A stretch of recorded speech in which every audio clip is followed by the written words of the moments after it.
اعوذ باللہ من الشیطان الرجیم بسم اللہ الرحمن الرحیم۔ اللہ تبارک و تعالیٰ کے نام سے شروع جو بڑا مہربان نہایت رحم کرنے والا ہے۔ اللہ تبارک و تعالیٰ قرآن پاک میں ارشاد فرماتا ہے، اللہ تعالیٰ کے رسول اور مومنین ایمان لائے اس پر جو اللہ تبارک و تعالیٰ کی طرف سے ان پر نازل کیا گیا، یعنی قرآن پاک پر، اور یہ ایمان لائے اللہ پر اور اللہ کے فرشتوں پر۔ پیارے دوستو، اللہ تبارک و تعالیٰ کی بنائی ہوئی اس کائنات کے اندر سب سے چھوٹا سیارہ سیارہ زمین ہے۔ زمین کی گہرائی کی انتہا سے لے کر آسمان کی بلندیوں کی انتہا تک کوئی بھی سیارہ اور کوئی بھی جگہ ایسی نہیں جہاں اللہ تبارک و تعالیٰ کے فرشتے موجود نہ ہوں۔ پیارے دوستو، اللہ تبارک و تعالیٰ نے فرشتوں کو کب اور کیسے پیدا کیا، اور فرشتے پیدا ہونے کے بعد سب سے پہلا کام کیا کرتے ہیں، اور فرشتوں کی تعداد کتنی ہے، اور اللہ تبارک و تعالیٰ اپنے فرشتوں کے ذریعے کس طرح اس کائنات کا نظام چلا رہا ہے، اور فرشتے کیا کھاتے پیتے ہیں، اور کیا فرشتوں کی بھی اولاد پیدا ہوتی ہے، اور فرشتوں کی زندگی کتنی ہوتی ہے، ان تمام سوالات کے جوابات آج کی اس ویڈیو میں ہم آپ کو بتائیں گے۔ لہٰذا آپ سے گزارش ہے کہ ہماری اس ویڈیو کو اینڈ تک لازمی دیکھیے گا۔ پیارے دوستو، فرشتوں پر ایمان لانا ہر مسلمان کے لیے ضروری ہے۔ فرشتوں پر ایمان لائے بغیر کسی بھی مسلمان کا ایمان مکمل نہیں ہو سکتا۔ ان پر ایمان لانا ضروری ہے۔ فرشتے اللہ تبارک و تعالیٰ کی وہ مخلوق ہیں جو تمام تر انسانوں اور تمام تر جنات سے طاقتور ہیں، کیونکہ اللہ تبارک و تعالیٰ نے فرشتوں کو نور سے پیدا کیا ہے، لہٰذا یہ اللہ تبارک و تعالیٰ کی نورانی مخلوق ہیں۔ جیسا کہ حدیث مبارکہ میں آتا ہے کہ حضرت عائشہ صدیقہ رضی اللہ تعالیٰ عنہ بیان فرماتی ہیں کہ فرشتوں کو اللہ تبارک و تعالیٰ نے نور سے پیدا کیا، اور جنات کو آگ سے، اور انسانوں کو مٹی سے پیدا کیا گیا۔ فرشتوں کی پیدائش کب ہوئی، اس کے متعلق روایات میں آتا ہے کہ اللہ تعالیٰ کے فرشتوں کی تخلیق تمام جنات اور حضرت آدم علیہ السلام کی تخلیق سے بہت پہلے ہو چکی تھی۔ جیسا کہ اس بات کی طرف اشارہ کرتے ہوئے اللہ تبارک و تعالیٰ قرآن مجید میں کچھ یوں ارشاد فرماتا ہے کہ جب ہم نے فرشتوں کو حکم دیا کہ آدم کو سجدہ کرو تو تمام فرشتوں نے سجدہ کیا سوائے ابلیس کے۔ تو پیارے دوستو، اس آیت کریمہ سے ثابت ہوتا ہے کہ اللہ تبارک و تعالیٰ نے فرشتوں کو حضرت آدم علیہ السلام سے پہلے پیدا کیا، اور اس وجہ سے فرشتے حضرت آدم علیہ السلام کو سجدہ کرنے کے لیے پہلے سے موجود تھے۔ اللہ تبارک و تعالیٰ جب بھی کسی فرشتے کو پیدا فرماتا ہے تو وہ فرشتہ سب سے پہلے اللہ کا شکر ادا کرتا ہے، اللہ تبارک و تعالیٰ کے حضور سجدہ کرتا ہے اور اس کا شکر بجا لاتا ہے۔ جیسا کہ روایات میں آتا ہے کہ جب اللہ تبارک و تعالیٰ نے حضرت جبرائیل علیہ السلام کو پیدا کیا تو آپ علیہ السلام نے پیدا ہونے کے بعد اللہ تبارک و تعالیٰ کے حضور ایک بہت لمبا سجدہ کیا اور اللہ رب العزت کا شکر بجا لائے۔ فرشتے اللہ تبارک و تعالیٰ کی وہ نورانی مخلوق ہیں جو گناہوں سے پاک اور معصوم ہیں۔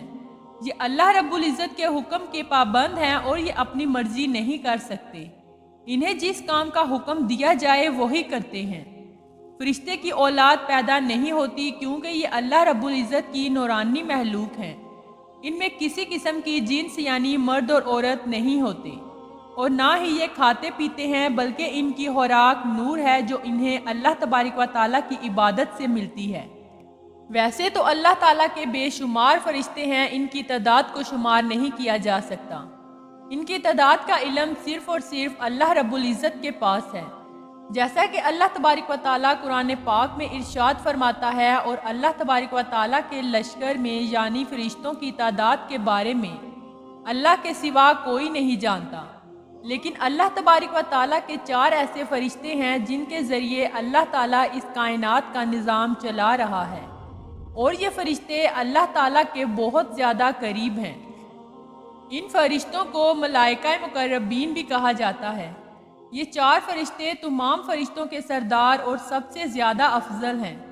تمام فرشتے ان کے ماتحت ہیں۔ ملائکہ مقربین یعنی 4 فرشتے کون کون سے ہیں، ان کے بارے میں حضور اکرم صلی اللہ علیہ وآلہ وسلم نے ارشاد فرمایا کہ تمام دنیا اور کائنات کا نظام چلانے والے 4 فرشتے ہیں۔ حضرت جبرائیل علیہ السلام، حضرت میکائیل علیہ السلام، حضرت اسرافیل علیہ السلام اور حضرت اسرائیل علیہ السلام۔ حضرت جبرائیل علیہ السلام کے ذمے تمام انبیاء کرام کو اللہ تعالیٰ کا پیغام پہنچانا ہے۔ اس کے علاوہ ہواؤں کا نظام بھی حضرت جبرائیل علیہ السلام کے سپرد ہے۔ اللہ تبارک و تعالیٰ کی نافرمان قوموں کو تباہ و برباد کرنا اور لشکروں کو ہلاک کرنا بھی حضرت جبرائیل علیہ السلام کے ذمے ہے۔ بارشوں اور نباتات کا نظام حضرت میکائیل علیہ السلام کے سپرد ہے، اور ملک الموت کو اللہ تبارک و تعالیٰ نے تمام انسانوں کی ارواح کو قبض کرنے پر مقرر کیا ہے، اور حضرت اسرافیل علیہ السلام ان تینوں فرشتوں کو اللہ تبارک و تعالیٰ کی طرف سے آنے والا حکم پہنچاتے ہیں، کیونکہ اللہ رب العزت جب بھی کسی کام کا ارادہ فرماتا ہے اور جس چیز کا بھی حکم دیتا ہے تو وہ حکم سب سے پہلے حضرت اسرافیل علیہ السلام کے پاس پہنچتا ہے، اور حضرت اسرافیل علیہ السلام اس حکم کو اس فرشتے کے سپرد کر دیتے ہیں جن کا ذکر اللہ رب العزت نے حکم ارشاد فرمایا ہوتا ہے۔ پیارے دوستو، ملائکہ مقربین یعنی 4 فرشتوں کی رسائی مقام سدرہ تک ہے۔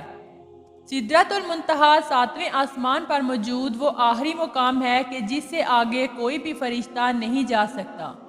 اس مقام سے آگے جانے کی اجازت صرف ایک ہستی کو ہے، اور وہ ہستی ہمارے پیارے نبی حضرت محمد مصطفیٰ صلی اللہ علیہ وآلہ وسلم کی ذات اقدس ہے۔ اس مقام سے آگے کائنات میں موجود کسی بھی مخلوق نے قدم نہیں رکھا۔ ان 4 فرشتوں کے ماتحت اللہ رب العزت نے بہت سے ایسے فرشتے پیدا کیے ہیں جو تمام تر معاملات سر انجام دیتے ہیں۔